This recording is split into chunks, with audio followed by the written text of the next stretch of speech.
السلام علیکم۔ بسم اللہ الرحمن الرحیم۔ آج ہم اپنے فہم قرآن کورس میں سورۃ آل عمران کی آیت نمبر 49 سے 51 کا مطالعہ کریں گے۔ آج کی یہ آیات میں بڑے اہم سوالوں کے جواب ملنے والے ہیں۔ حضرت مسیح علیہ السلام کی حقیقت، ان کے معجزات اور ان کا پیغام حق۔ اور آج ہم یہ بھی مطالعہ کریں گے کہ حضرت عیسیٰ علیہ السلام کی دعوت کا مرکزی نقطہ کیا تھا۔ اس سے گزشتہ آیات میں ہم نے پڑھا تھا کہ حضرت مریم علیہ السلام کو اللہ تعالیٰ نے ایک فرمان کی خوشخبری دی اور بتایا کہ ان کا نام عیسیٰ ابن مریم ہوگا، اور پھر فرشتوں نے اپنے فرمایا، فرشتوں نے کہا کہ اللہ تعالیٰ اسے کتاب اور حکمت کی تعلیم بھی دے گا، تورات اور انجیل کا علم سکھائے گا اور بنی اسرائیل کی طرف اپنا رسول مقرر کرے گا۔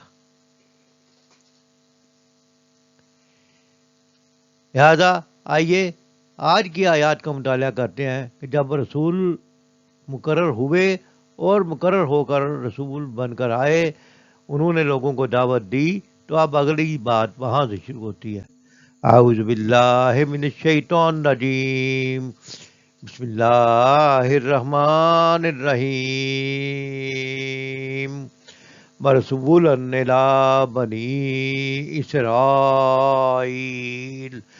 اور اسے رسول بنائے بنی اسرائیل کی طرف، انی قد جئتکم بآیۃ من ربکم، جب رسول بن کر آئے گا تو کہے گا بے شک میں یقیناً آیا ہوں تمہارے پاس نشانی لے کر تمہارے رب کی طرف سے، بآیۃ من ربکم، رب کی طرف سے نشانی، انی یہ کہ اخلق لکم، تمہارے لیے میں بناتا ہوں، من الطین، مٹی سے، کہیعت الطیر، پرندہ جیسی شکل، فانفخوا فیہ، پھر میں اس میں پھونک مارتا ہوں، فیکون طیرا، تو وہ بن جاتا ہے واقعی پرندہ، باذن اللہ، اللہ کے حکم سے، یعنی پھونک حضرت عیسیٰ علیہ السلام مارتے ہیں اور پرندہ وہ بن جاتا ہے اللہ کے حکم سے۔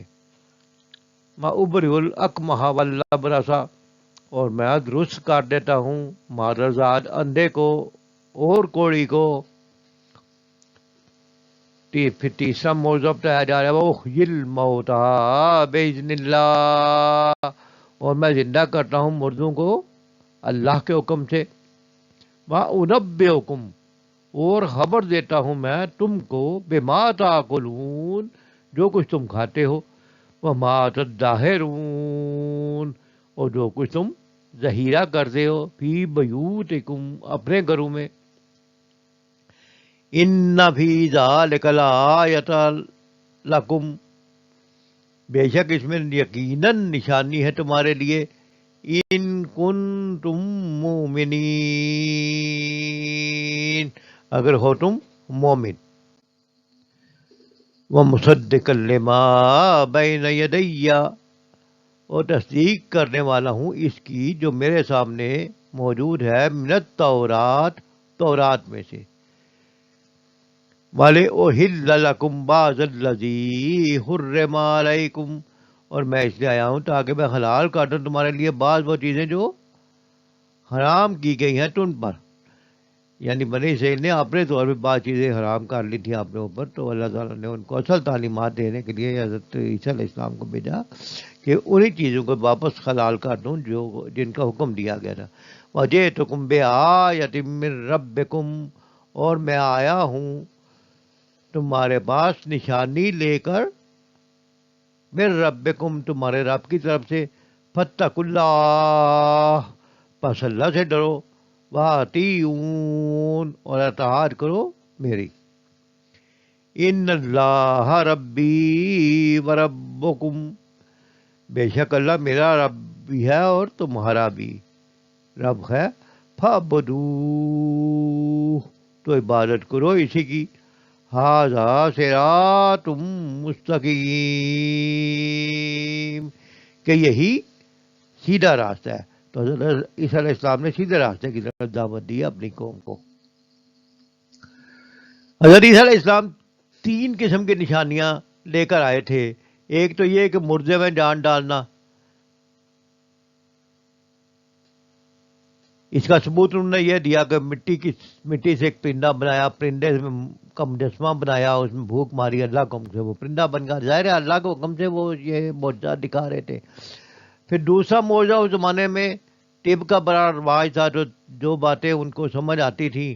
ظاہر ہے جس چیز کا معاشرے میں رواج ہو وہ چیزیں زیادہ لوگوں کو سمجھ آتی ہے. تو اس زمانے میں اللہ تعالیٰ نے ان کو مادرزاد انڈے اور کوڑی کو اچھا کرنے کا اللہ کے حکم سے زندہ سکھایا کہ یہ معجزہ دوسرا دیا کہ وہ مادرزاد انڈے اور کوڑی کو اچھا کرتے تھے. اور دوسرا معجزہ، پہلا معجزہ یہ دیا کہ پرندے سے مجسمہ بنانا، اس میں کو زندہ کرنا، اور پھر مردے کو زندہ کرنا بھی یہ معجزہ حضرت عیسیٰ علیہ السلام کو دیا گیا.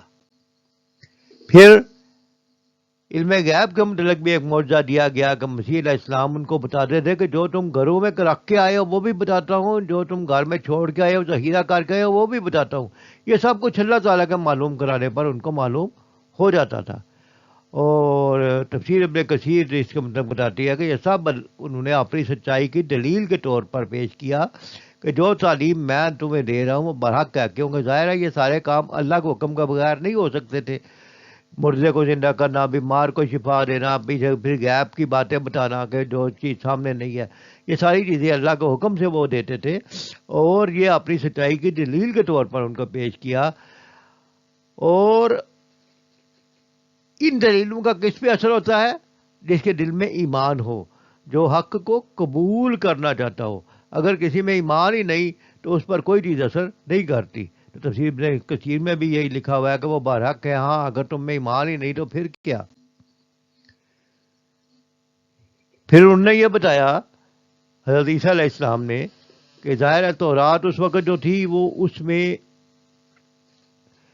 وقت کے ساتھ ساتھ یہودیوں نے اپنی رسم و رواج اور اپنی چیزیں، مرضی کی چیزیں ڈال دی، مرضی کی چیزیں نکال دیں. اس دین کو اصل حالت میں پیش کرنے کے لیے حضرت عیسیٰ علیہ السلام تشریف لائے. اور انہوں نے خود اپنے اوپر جو پابندیاں لگا لی ہوئی تھی، کوئی بعض چیزوں کا اپنے اوپر حلال کر لیا ہوا تھا، بعض چیزوں کا اپنے اوپر خود ہی حرام کر دیا ہوا تھا. تو وہ اصل تعلیم کو واپس سکھانے آئے تھے. اور انہوں نے فرمایا کہ یہ ساری نشانیاں میں اللہ والے رب کی طرف سے لے کر آیا ہوں، لہٰذا اللہ سے ڈرو، میری اطاعت کرو. فاتقوا اللہ وأطیعون،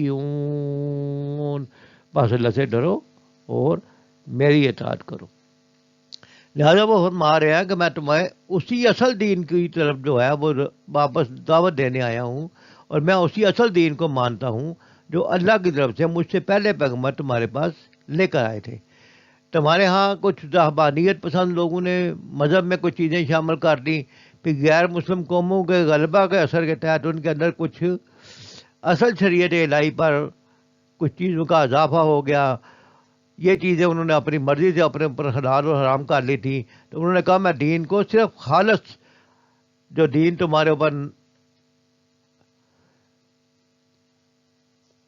نازل کیا گیا تھا اسی دین کو میں دوبارہ تمہیں تعلیم دینے کے لیے آیا ہوں.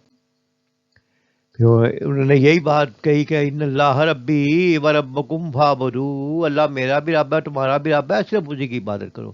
ھذا صراط مستقیم، یہ سیدھے راستے کی طرف دعوت ہے.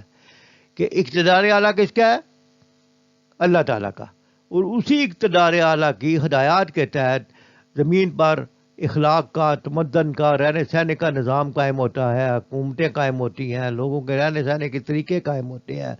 تو نبی صلی اللہ علیہ وسلم، نبی علیہ السلام حضرت عیسیٰ علیہ السلام نے ان کو اسی دین کی دعوت دی کہ اللہ کے دین کی طرف واپس پلٹو اور اپنی مرضی کی چیزیں جو خود تم نے دین میں شامل کر لی ہیں ان کو چھوڑ دو.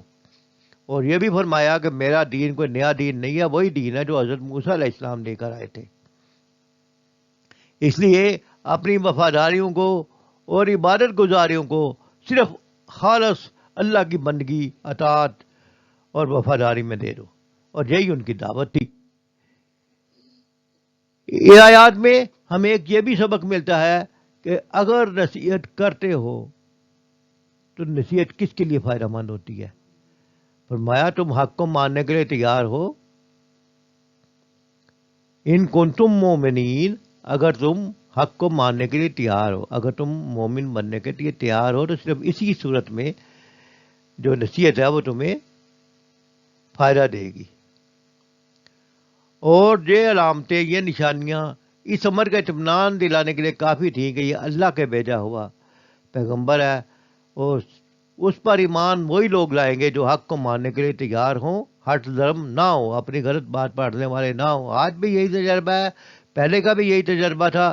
ان فی ذالک لآیۃ لکم ان کنتم مومنین، اگر تم مومن ہو، اگر تم ایمان لانا چاہتے ہو، ایمان لانے والے ہو، تمہارے دل میں کچھ حق کی رمق باقی ہے، تو پھر تم میں یہ نشانیاں تمہارے دل پر اثر کریں گی اور تم واپس اللہ کی طرف پلٹ کر آ جاؤ گے۔ لہذا حضرت عیسیٰ علیہ السلام نے یہودیوں کے دین خود ساختہ کا خاتمہ کیا۔ ان کے جوہلاء نے، ان کے فقیہوں نے، ان کی قانونی موشگافیوں نے، رہبانیت پسند لوگوں نے، غیر مسلموں کے اثرات کے تحت یا غیر مسلموں نے، جس معاشرے نے، جس ماحول نے ان پر اثر کیا، انہوں نے اپنی تعلیمات کو شامل کر لیا تھا، اپنی بنائی ہوئی تعلیمات کو دین کی تعلیمات میں۔ تو انہوں نے کہا کہ میں تمہارے لیے وہی چیزیں حلال اور وہی حرام قرار دوں گا جنہیں اللہ نے حلال اور حرام کیا ہے۔ لہذا وہ یہودیوں کے عقائد کو درست کرنے کے لیے آئے تھے۔ ان کے دعوت کا مرکز یہ نقطہ کیا تھا؟ ان کی دعوت کا مرکز یہ نقطہ نہیں تھا کہ اللہ میرا رب بھی ہے، تمہارا رب بھی ہے، یہ اسی کی عبادت کرو، یہی سیدھا راستہ ہے۔ اور آج ہماری دعوت بھی یہی ہے کہ اللہ کی دعوت کو قبول کرو، اللہ نے کتوایا ہوئے طریقے پر چلو، یہی سیدھا راستہ ہے۔ یہ تمام انبیاء سے لے کے آج تک یہی ایک راستہ ہے کہ سیدھا راستہ وہی ہے۔ لہذا نبی کو اقتدار اعلیٰ کے، مقتدر اعلیٰ کے نمائندے کی حیثیت سے تسلیم کر کے نبی کے حکم کی اطاعت کرنی چاہیے اور اپنی مشغافیوں کو چھوڑ دینا چاہیے۔ حلت و حرمت کا جواز صرف اللہ کی شریعت میں ہے، اور جو نبی صلی اللہ علیہ وسلم کی سنت ہے اسی کے مطابق جو ہے وہی قوانین بنیں گے جو اللہ کے نبیوں نے لوگوں کو بتائے اور زندگی کا طریقہ سکھایا۔ حضرت عیسیٰ علیہ السلام کی قوم کا تعلق کس قوم سے تھا؟ آج کی بنی اسرائیل قوم، جو آج کل یہودی کہلاتے ہیں۔ اور حضرت عیسیٰ علیہ السلام بنی اسرائیل کے پاس رسول بنا کر بھیجے گئے، کوئی نئی دعوت دے کر، نئی پرانی دعوت کو ریوائیو کرنے کے لیے آئے تھے۔ اور نشانیاں کن لوگوں کے لیے کافی ہوتی ہیں؟ صرف ان لوگوں کے لیے جن کے دل میں ایمان ہوتا ہے۔ اور ان معجزات سے حضرت عیسیٰ علیہ السلام کی کیا حیثیت ثابت ہوتی ہے؟ ان معجزات سے حضرت عیسیٰ علیہ السلام کی یہ حیثیت ثابت ہوتی ہے کہ وہ اللہ کے بندے اور رسول ہے، معبود نہیں ہے، کیونکہ یہ سارے کام وہ اللہ کے حکم سے کرتے تھے۔ یہ معجزات ان کو اللہ نے عطا فرمائے تھے۔ اور مرکزی نقطہ وہی ہے، اللہ سے ڈرو اور رسول کی اطاعت کرو۔ آج بھی مرکزی نقطہ یہی ہے کہ اللہ سے ڈرو اور رسول کی اطاعت کرو۔ اور نجات کا راستہ کون سا ہے؟ بندگی اللہ کی، اتباع نبی کریم صلی اللہ علیہ وسلم کی۔ اس لیے ہمیں چاہیے کہ قرآن حکیم کو پڑھیں، سمجھیں اور اس پر عمل کریں۔ اللہ سے کامل یقین کے ساتھ دعا مانگیں کہ وہ ہر چیز پر قادر ہے۔ اللہ تعالیٰ ماں ہدایت کی روشنی عطا فرمائے اور قرآن پاک کو سمجھ کر پڑھنے کی توفیق عطا فرمائے۔ کیوں؟ قرآن پاک کو پڑھیں گے، سمجھیں گے تو تعلق باللہ مضبوط ہوگا، اللہ تعالیٰ کے ساتھ تعلق مضبوط ہوگا، ایمان کی مضبوطی ہوگی اور آخرت کی کامیابی ہوگی۔ وما علینا الا البلاغ۔